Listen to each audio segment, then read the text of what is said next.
Hello, everybody, and welcome today. Very excited today to have Dorian Gonsalves of Belvoir here. How are you, Dorian? Hello, Simon. How you doing? Hopefully you can hear me. I'm not on Got your mute or side? anything. No, got it. Yeah, Simon, you're good Jerry to see you. Maguired up. You're looking good, looking relaxed. I like that. Dorian, thank you very much for joining us.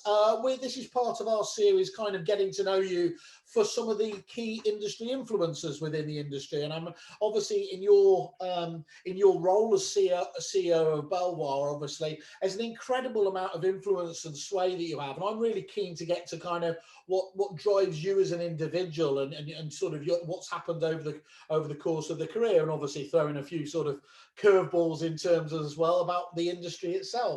Could we just spend a little bit of time just on that background, if it's okay with you? Because I think you've been, what do they call them? The Generation Z people. They barely stay anywhere for a couple of years. Well, that certainly can't be thrown at you, can it? You've been a two-company man, from what I understand. I thought you were going to call me an antique, actually, Simon. I am, even though I'm not, I don't think I'm particularly old. I'm not young anymore. I'm certainly not that old. But yeah, it feels like I've been around for God knows how long. I think it's about 20 odd years in property altogether. Yeah. But just as you rightly say, two companies, Countrywide first of all, back in the old Harry Hill, Jerry Fitzjohn days. Yeah. Which I must say I really enjoyed. I love the training element of Countrywide, and I love the equality is equality the right word for it, where you could join Countrywide, didn't matter whether you were tall, short, black, white, thin, male, female, whatever. You had access to great training and you could learn a craft, and so I learned the craft of estate agency, if you like, at Countrywide first of all. And I'm one of those people who really enjoyed it. I stayed there for 6 to 7 years in total, Okay. and left pretty much only because I'd got to a point in my career with Countrywide. I just wanted something new and exciting, and I bumped into Mike and Steph Goddard, who at the time had founded Belvoir. We were much smaller at the time. We had 40 or 50 offices when I joined. We've now got sort of 400, and we're a much bigger business. And it's been such a journey. I think maybe like you, Simon, every year just seems to trip by now. It gets faster and faster. Whether that's because I'm getting old, or whether that's it's a bit I'm worrying. not sure whether that's age or whether it's career choice or whatever, but it's such a fast-paced sector that there's never a dull moment. And I still love it. I still love everything about everything I do. So that meritocracy kind of element that you're talking about there as well. So Yeah. You get given all the tools of the training, but the ability then to, or certainly way back then, to you could aspire to climb up the ranks was something that really you thought really worked within that model of the of Countrywide as it was in those days. It certainly did, and when I sort of think back to their recruitment process, which I went through, and I joined as a sort of green estate agent right at the bottom as a trainee negotiator. And I remember sort of being set targets, and when you get to that target after 6 months, you get a company car, a whole Ford Fiesta they give you on lease, to get you around so you can do your viewings. But actually, those little goals that you were set, whether it's 6 months or 12 months, just taught me the good practice of goal setting, putting realistic goals in place, and the feeling of achievement that employees can get when they achieve these goals. And Countrywide was brilliant about sort of goal setting and the whole sort of training framework. There are a lot of bad points about corporates. I think we've seen that unfold over the last few years. Their inflexibility, I think, is one of them. But actually, the framework element is one of their strengths, but the framework can also be one of their weaknesses, at the same time. Do you think that's what has happened there? I mean, we don't want to obviously go, but do you think that element is, it was that lack of ability to adapt and everything else? Because at the time that some of the corporates have been having a tough time, maybe under the threat of kind of the onliners, clearly the franchise arm of the industry has just seemingly gone from strength to strength, hasn't it? It has, and you may remember that Countrywide sold off their franchise arm. Yeah. If memory serves, now I'm scratching my head, that was sort of, was it May time 2011? It was sort of mid 2011 when it was carved out. It was under the Best Eves banner at the time, and I'd sort of watched that, being in franchising, I'd watched that business grow pretty well, sort of in the previous few years. But I think the franchise division took quite a hard hit during the credit crunch, and as they came out of that, then they decided to sell it off and just concentrate on the sort of core business. But I think really they were caught in a perfect storm, and I'm not convinced that storm has gone yet. And the perfect storm being low fees, so agents offering pretty cheap fees at one end of a state agency, and also lettings, but to a lesser extent. Yeah. Transaction volumes haven't increased over the last 5 or 6 years. In fact, they haven't increased to the sort of height, pre-credit crunch height. Yeah. So fewer transactions, lower fees, and due to the sort of large framework, very heavy costs. We've got a branch network, but ultimately a franchisee is only responsible for the costs of that branch. They're not responsible for the costs of area managers, regional directors, everything that goes with it. So it's high costs, lack of agility. I think it's just a perfect storm, in that environment. Yet if you look at other countries, you can charge a much higher fee for doing the same job. Yeah. And I mean, I know Australia, when we opened over there, probably quite well, obviously, and the level of franchise ownership over there is clearly much higher than it is over here, as are obviously the fee levels. Do you think we are heading in that? I'm not talking about in terms of the fees, but in terms of the franchise, is the trend towards increased franchising here to stay, do you think, or for the foreseeable? That's a good old question, that one, is, Simon, because I think, if you look at the debates that rage in the sort of sector, and, if the debate is a corporate with very heavy costs and very heavy expensive shops and expensive staffing structures, and with a clear requirement to have to charge high fees, if that model isn't working very well at the moment, and that's at one end of the sort of scale. If at the other end of the scale, it's sort of a home run type business, maybe with cheaper fees, but certainly with lower overheads, no staff, sort of, your self-employed person working at home, I'd say actually franchising fits squarely in the middle. Yeah. So we're still very pro shops. My view has always been that most shops now are actually quite cost effective. Rents have come down. Yeah. You don't need to be in a primary location, and there's a question mark over what is primary anymore, with a lot of the bigger retailers moving out of town centres. So you can be in a pretty good secondary location. The rents aren't particularly expensive. You've got to pay for a shop fit, given that's quite expensive, up front, but it should last you for, sort of at least 5 to 10 years. But ultimately, it's about credibility, isn't it? Clients want to trade with an agent who is credible, and part of that judgment that the client is making, premises plays a part in that. Now, if you haven't got a shop, you'd argue it doesn't play any part. If you have got a shop, you'd argue that it plays a huge part. But I think, as a consumer personally, when I'm looking at a business and deciding who to trade with, I'm looking at reviews, I'm looking at shops, I'm looking at whether they answer the telephone quickly, whether the people are nice to me and responsive and knowledgeable. So, a shop forms part of the overall package. But, I see it as a very strong marketing tool. So we're still very pro-shop. And in addition to that, 80% or higher than 80% of our franchisees turn over more than 100,000 a year. So it's quite a high value franchise in terms of turnover. Yeah. If you're turning over, and so bear in mind, 80% is turning over at least £100,000. If you want to turn over 100k, you've probably got to have at least one staff member, maybe two staff members. And if you're planning for growth, you've got to have a team in place that can handle that growth as you invest in marketing or acquisitions or whatever it might be. And of course, if you've got staff on board, you've got to have somewhere for those people to sit. I can't really imagine a scenario where you're running a successful home run business where you're all sitting in cars and sort of getting together. And you've got to have somewhere to sit and somewhere to meet clients, even though you can do a lot of it digitally. Just in our sector, you've got to meet with people, and people have got to have somewhere to sit. So therefore, if you're going to have an office, why not have a sign above the door and use it as a marketing tool? Hey ho, that's a shop. That's it. So, and we are seeing, from what I've seen in one or two other franchise models, when the home run businesses become successful, then they're moving into premises. That's very So, true, isn't it? So that's still a natural evolution. So pointing yep, towards as you grow and get more successful, clearly you're going to want to benefit from the teams being able to get together. Because I think one thing that's clear to me, and actually it's become clear over the course of this lockdown period, is it's actually not that hard for somebody who's experienced to almost up sticks, go home, can't continue working. But where's the training and development of the staff below that? You know, you learn yeah, by watching and hearing and listening, don't you? And if you're new to the game or relatively new, how are you ever going to pick up those skills as effectively as you could do in the old days? Not to use a pejorative term there, but definitely. it's difficult, nigh on impossible, isn't it?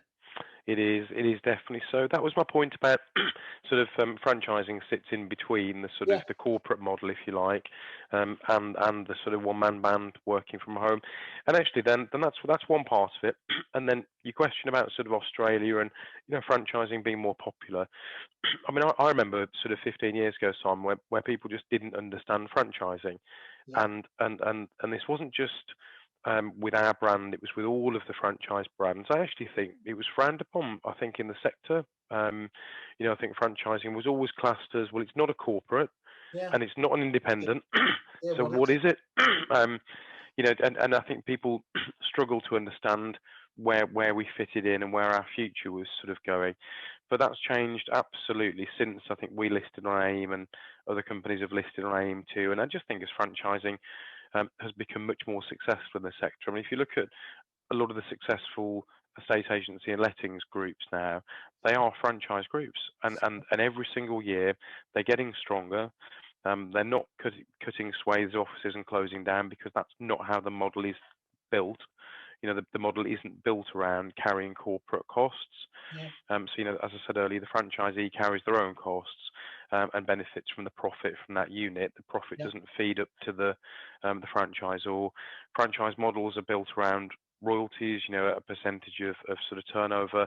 yeah, So, typically the franchisee will take the lion's share. The franchisor takes a smaller share, and we use that smaller share to run our business. The yeah. larger share goes towards running the branch at sort of branch level. So it's one of those, very unusual arrangement. Actually, the franchise arrangement is, and what I've seen in the UK over the last 10 years is that. I've just lost your. I just lost the.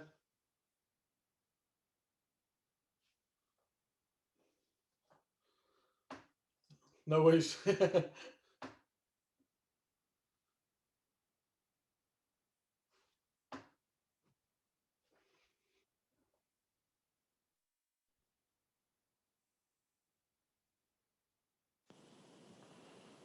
Am I on? Yeah, got you. Sorry, yeah, sorry. Right. Just lost you in that last bit.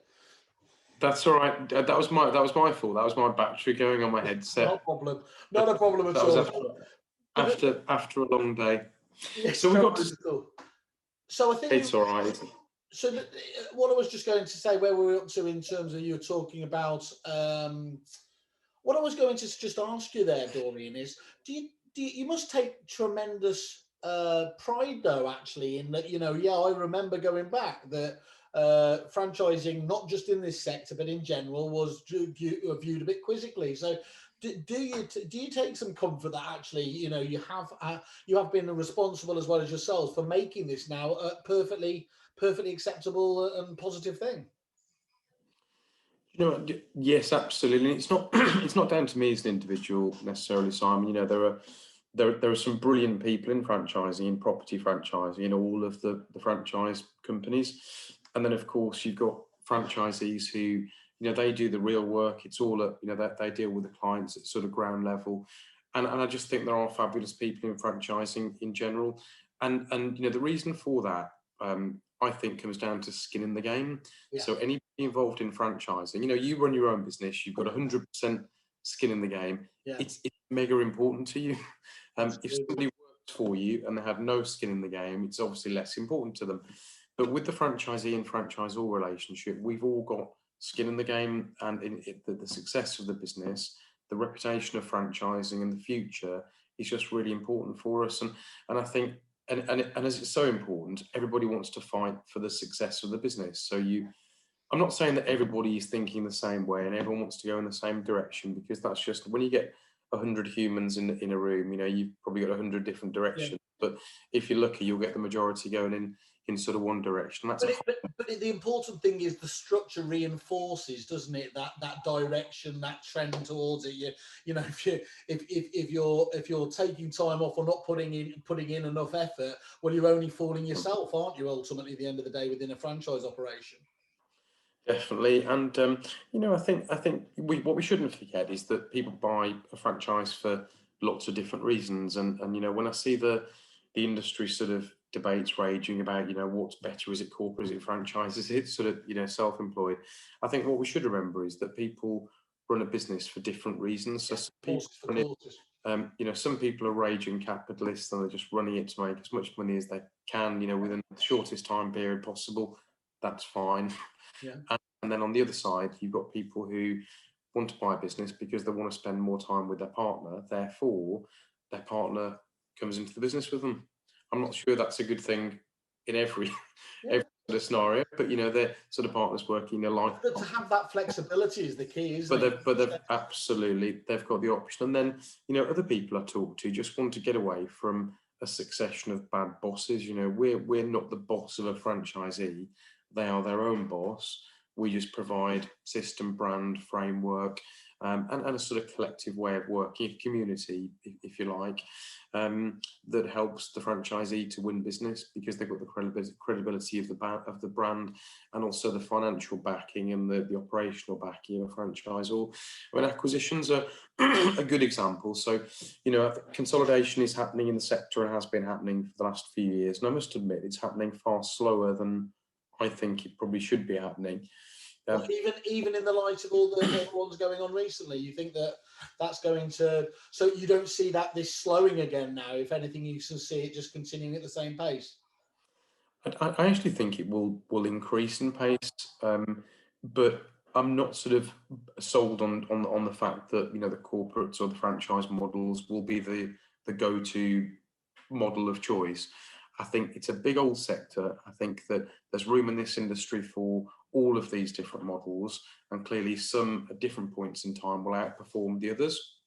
Yeah. But business can be very cyclical as well. One sector doesn't perform well 1 year or for 5 years, then suddenly they reinvent themselves and they start performing well.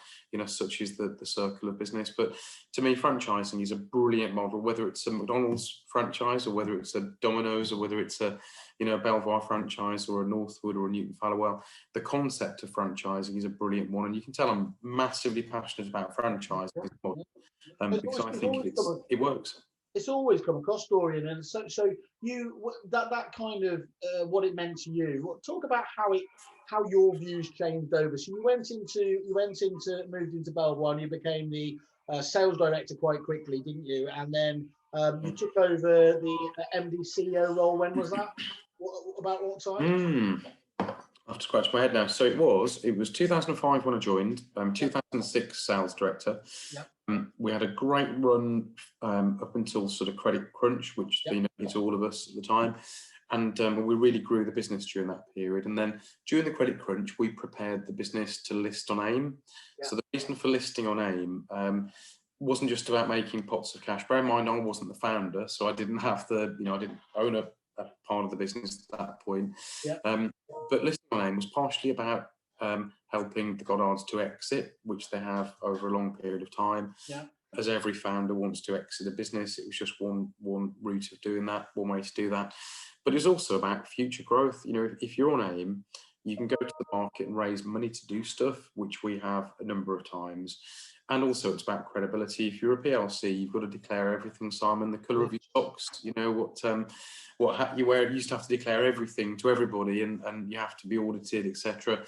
And that level of accountability, I think, is really, and transparency is just a healthy way of operating. So we listed in 2012.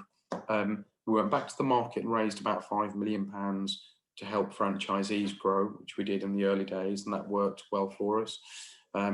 That 5 million we used to help franchisees buy acquisitions, so to acquire their competitors. And that's a massively important element of what you're about, isn't it? I mean, not just in terms of obviously helping the franchisees with expertise, access to funds and everything else, but of course, you know, as you highlighted before, percentage of the profitability comes from the growth. So it's in everyone's interest to obviously make that happen, isn't it? Where, as I would imagine, so many people were looking to get out of the game as well.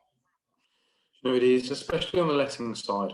So we've come from a lettings background, so we are lettings people who sort of expanded into estate agency. So definitely on the lettings side, we don't tend to go out and sort of look for estate agency businesses, particularly unless they've got a proportion of lettings in there. And yeah, I mean, the acquisitions, we've done about 100 of them in the last 5 years. Wow. Excludes deals that I've done, you know, with businesses like Newton Fallowell or Northwood.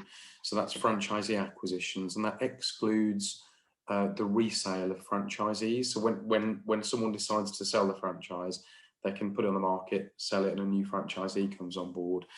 We tend to do 10 or 15 of those each year as well. So we've done a lot of business transfers. And I think that, you know, it is the circle of life, isn't it? You know, an independent agent gets to a point, they're 70 years old, they want to retire, they cash the business in, and you know, we've got a ready-made sort of pot of, well, quite a large pot of buyers ready to buy these businesses. So it's just a healthy. Do you think that, you know, you mentioned earlier, you think the level of M&A activity is going to increase? There does seem to have been a disparity, though, with the level of business owners, well, by definition, getting older, but staying in the game for longer as well, haven't they? Do you think that what we're going to be witnessing now is people finally exiting? Is that one of the dynamics? No, I think that. I mean, I think it's very healthy that people can exit and that they can sell their business for a million. And when you look at the sort of the home run type businesses, which are, you know, they're sort of a mix between job and franchise and sort of self-employment. But I think a lot of these models aren't built around an exit. And what I mean is, you know, if you're self-employed and you're working from home and you've got a small business turning over 20 or 30,000 a year, or 40,000 or 50,000, that's not worth a great deal when you want to exit. And at some point, you're going to want to finish, you're going to get fed up, you're going to want to retire, you might want to do something new. And wouldn't you prefer to be able to sell the business you've been working in for an amount of money to enable you to go and do something else, rather than just walking away and having nothing? Yeah. I think one of the, because that's how employment works. Normally, you don't own a share of the company that you work for. So if you walk away, you get nothing.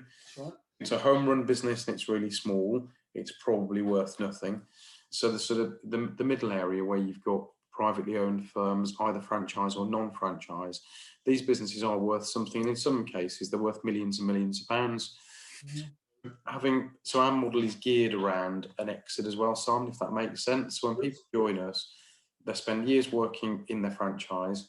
They're bolt-on acquisitions if they're minded to.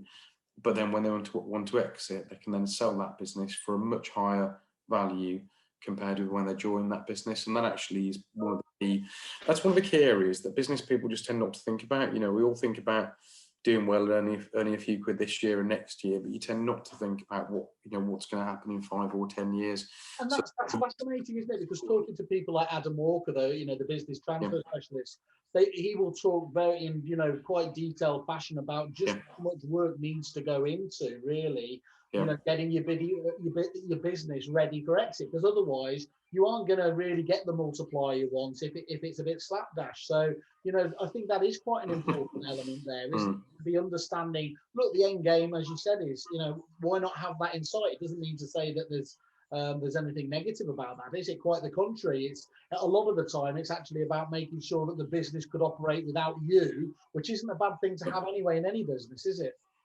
Definitely. And you know, Adam's a really experienced guy, and the you know, when you're running a business, you don't want to be paying the tax man. You know, you want to run your business and sort of be efficient in terms of how much tax you pay, etc. But when you sell a business, it's all about your declared profits and how profitable you are, because the buyer has then probably got to borrow money and then show the bank that they can pay this money back over a period of time, and you can only pay that money back if the business is making money. So you know, Adam's spot on that. Actually, if you're looking to sell a business, you probably need to prepare maybe 2 years ahead of that particular sale. So listed on AIM in 2012. We'd been working on that since 2010. So it was 2010 I became MD.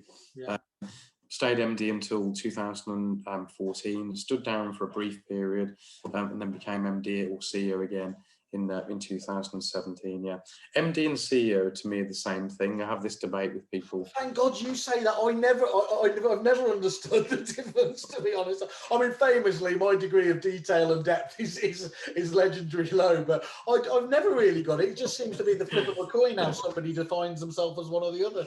Do you know, it was more fashionable. I think it was more fashionable when we listed. I actually prefer MD because, you know, if you're a managing director, is probably more reflective of actually what we do in these businesses. You know, we are there managing the business, working. You know, we work Monday to Friday, 9 to 5, whatever times you work, well, a lot longer than that. And it is more reflective. I think CEO is very Americanized, but when we listed, we were advised to switch from MD to CEO because it was more suitable for a PLC. That was all. But I see businesses starting at, you know, one-man bands where they call themselves CEO, and it's fine. Yeah, I mean, there's plenty it works for you. Well, look, I'm Chief Kerfuffle, so I'm not really sticking with the normal ones. So you've gone through a tremendous amount of change, and how has, if you were to try and look back on it, how has the business changed?